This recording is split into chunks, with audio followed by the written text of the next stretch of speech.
Historia con Alfonso Gómez Rossi.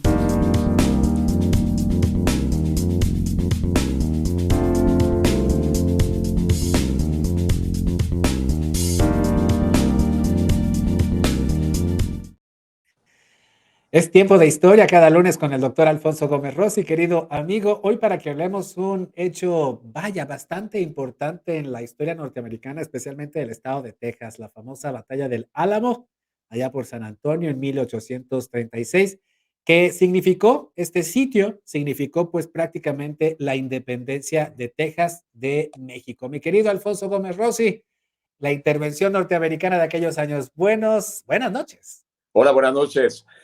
Justo en un día como hoy, pero de 1836, se toma el Álamo en la ciudad de San Antonio, Texas.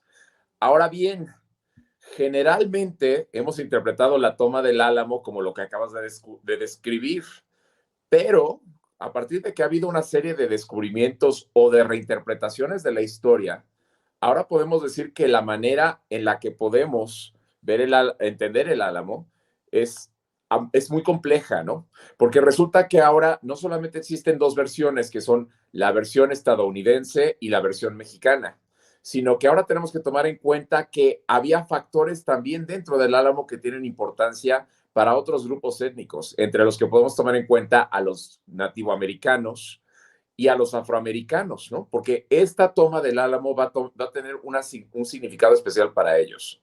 Ahora bien, cuando nosotros hablamos de la toma del Álamo, generalmente nos estamos enfrascando en una parte de la historia estadounidense que es considerada como un gran fracaso, ¿no?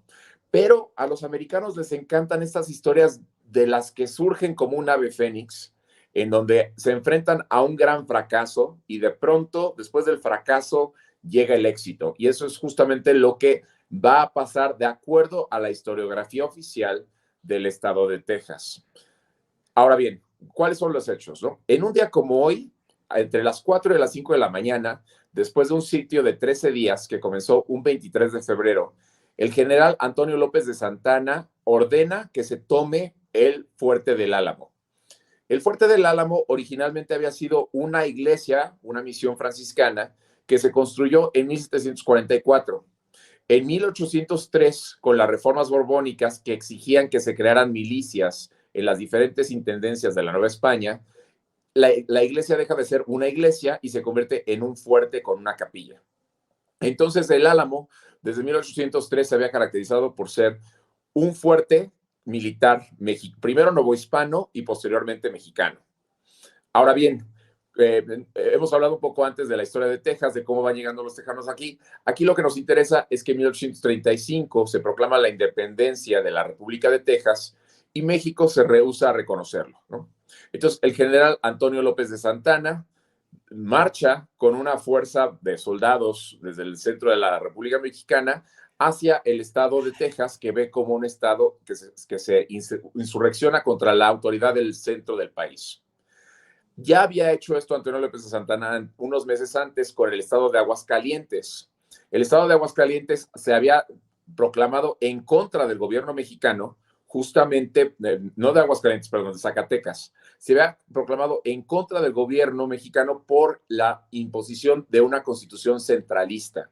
Y Antonio López de Santana había entrado en Zacatecas, había combatido contra los zacatecanos y había vencido. Y de ahí surge el estado de Aguascalientes, que se separa de Zacatecas para castigar a los zacatecanos insubordinados. El miedo en Texas era que el ejército estadounidense entrara también en la guerra. Entonces, Antonio López de Santana estaba convencido de que una buena batalla haría que los tejanos que estaban buscando la independencia vieran la luz, ¿no? Y luchar y se dieran por vencidos. Entonces, él estaba convencido desde el principio que la toma del Álamo iba a ser una guerra sin cuartel. Él asumía que si conquistaba la ciudad de San Antonio, eso iba a terminar la guerra de independencia de la República de Texas y se iba a acabar todo. Entonces, cuando empieza el sitio del Álamo el 23 de febrero, él iza una bandera roja, que en ese momento significaba que cuando la pelea iba a ser sin cuartel, no se iba a respetar la vida de las personas que quedaran. Como decíamos, dura 13 días esta batalla y en un día como hoy, pero en 1836, empiezan a tocar los clarines y los tambores un himno que se llama Degüello, ¿no? Como de cortar la garganta, y 4 columnas atacan el Fuerte del Álamo por diferentes áreas. Se habían hecho unas escaleras para subir los muros del Álamo, pero estaban tan mal hechas que se cayeron al principio, ¿no? Esto alerta a los tejanos, pero ellos no, la gente que estaba de guardia no les avisa, y el ejército mexicano entra con cierta facilidad dentro del Álamo. Cuando entran en el Álamo, la leyenda cuenta, que ahora ya sabemos que no es verdad, que todos los defensores del Álamo, que se considera que eran entre 180 y 226 personas, fueron pasados a cuchillo, fueron asesinados. Hoy en día sabemos que esto no es cierto. La realidad es que no sabemos mucho de lo que pasó en el Álamo, y mucho de lo que se ha contado es la versión americana y es una leyenda. Sabemos qué ocurre más o menos por mexicanos que llevaban diarios o que posteriormente fueron entrevistados y cuentan la historia. Y parece ser que había un desorden total. En este desorden total había veces donde los mexicanos disparaban contra los mexicanos o contra los americanos, pero como eran entre las 4 y las 5 de la mañana, no había luz clara, y solamente a partir de disparar los mosquetes, la gente se daba cuenta que había, o si se gritaba vítores, por ejemplo, viva Antonio López de Santana, entonces disparaban hacia allá, pero todo lo que estaba pasando allá dentro era un caos. Sabemos ahora que también hubo gente que trató de huir del Álamo, ¿no? Por lo menos sabemos de 3 grupos de personas que trataron de huir y fueron pasados a cuchillo por el gobierno, por el general Antonio López de Santana. La batalla va a durar 45 minutos.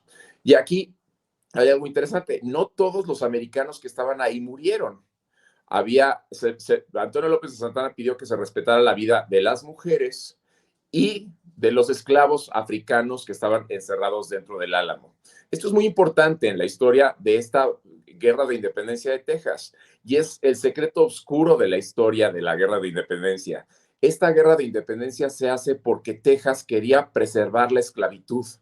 Tenían miedo de que el gobierno mexicano les quitara sus bienes, pero no tenían miedo de que les quitaran sus terrenos o su ganado. Los bienes a los que ellos se referían eran los esclavos, ¿no? Entonces, la guerra de independencia de Texas se va a fraguar justamente porque los americanos que se establecieron en la provincia de Texas, que era parte de Coahuila, no querían que el gobierno declarara que la esclavitud era algo ilegal dentro de Texas. Entonces, vemos que aquí hay un gesto de Antonio López de Santana que lo que hace es pedir que todos los esclavos africanos, de origen africano, que se encuentran dentro del fuerte, sean presentados ante él, y en ese momento se les otorga la libertad.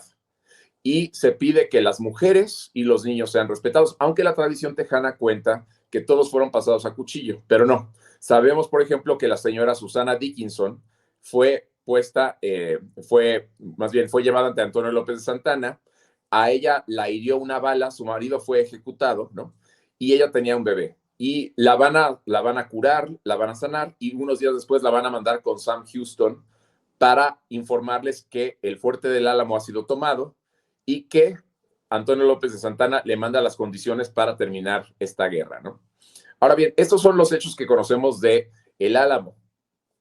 Pero lo importante no es tanta la historia, sino más bien la cultura que se entretejió en torno a la derrota del Álamo. Si Antonio López de Santana pensaba que el Álamo iba a debilitar la resolución de los rebeldes tejanos, se equivocó, porque Sam Houston, el presidente de la República de Texas, en ese momento va a utilizar el Álamo como una propaganda política en contra de los mexicanos y en contra de el posible regreso de Texas a México.